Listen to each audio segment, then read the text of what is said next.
everything will be different.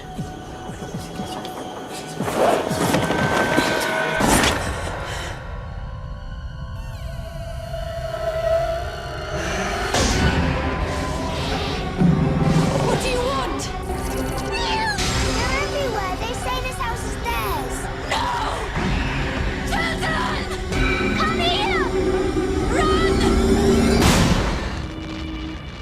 Welcome back to the 8th annual Halloween special. Tonight we're talking about one of my favorite haunted house movies ever made, and that is Alejandro Amenábar's The Others. The film stars Nicole Kidman as a mother in 1945 whose children are photosensitive to light. Just the tiniest bit of sunlight could be potentially deadly to her children, so she keeps the curtains closed all day. Doors for every room are always shut and locked whenever you enter a new one. And she tells all of these rules to 2 new housekeepers and a gardener as they start work at her house early in the film. Things get weird when the lead housekeeper tells Nicole Kidman that she has worked in this house before and knows it like the back of her hand. And soon after that, she starts hearing noises everywhere, seeing strange things. Her children complain about a young boy that's speaking to them in the middle of the night named Victor. And from there starts one of the most gorgeous haunted house movies ever made. The Others is immaculately shot. It's such a beautiful looking movie. The fog that the house is constantly surrounded in, the use of candlelight for some scenes instead of traditional lighting, and a thrilling sense of movement and pace that never dwindles. I've always liked this movie. I liked it from the first time I saw it in the early 2000s, but it took many years for me to love it. I'm not exactly sure why, but I do have an idea of why, and this is going to involve some spoilers. If you have not seen The Others and you don't know about the film's ending, I'm going to talk about that soon. And that is your warning. I hope you do see it. It's great. For those of us who have seen it or who don't care about spoilers, I'm going to talk about that now. The film's ending, of course, is that everyone in this house, Nicole Kidman, her children, and the housekeepers, they're all dead. They're all ghosts, and they're actually the ones haunting the living's house.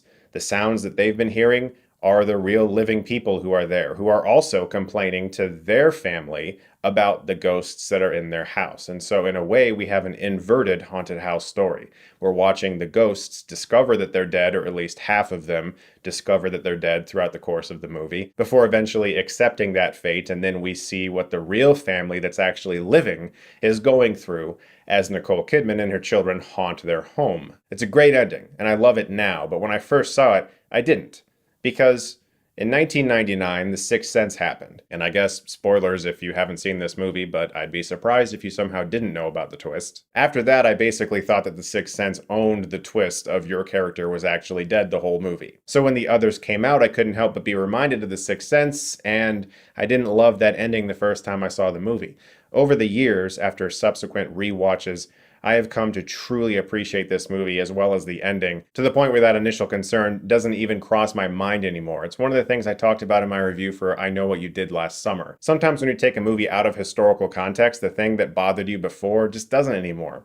It's been so many years since the film came out, and you don't really care about those initial thoughts because it's been removed now from popular culture, and you can just view the film on its own merits. And there is not a scene in The Others out of place. This is a fantastically constructed jigsaw puzzle of a movie, and I absolutely fucking adore it now. I often talk a lot of shit about false scares in movies. You know, when somebody puts their hand on a shoulder and you turn around, but it's just your best friend, or a fucking bird flies out of the shed, or whatever. You know, we've seen it all before. The Others has one of the best false scares of all time.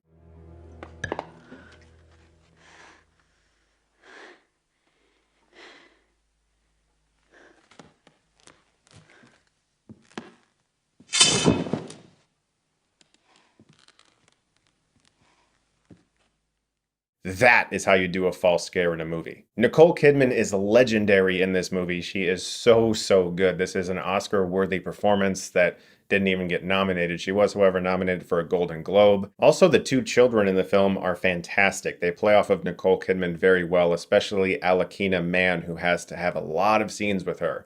And you're a child doing scenes with Nicole Kidman, so she has to match her. And where these kids could have tanked the entire film if the performances weren't on point, they are. Also, I love that Alejandro Amenábar composed the musical score for the film as well. So with writing and directing and musical score, this is his vision.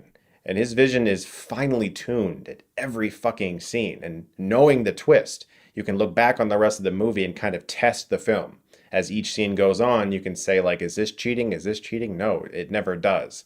The twist works extremely well. It recontextualizes the entire movie and it doesn't cheat, and it makes the second watch an even better experience. The Others is one of my favorite horror films, and I'm going to give it an A+.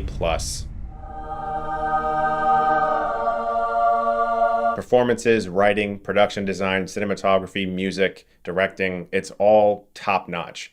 Everything about this movie really works, and I think that the only way you can really dock points from it is if you're just not a fan of horror. If you are a fan of horror, this is the benchmark for this type of film. It doesn't get much better than this. I would, however, recommend checking out The Innocents, the 1961 movie based off of Henry James' book, The Turn of the Screw. That's a good one. And obviously The Others took some inspiration from that film. Guys, I hope you're enjoying the 8th annual Halloween special. Thank you so much as always for watching, and if you like this, you can click right here and get Stuckmanized.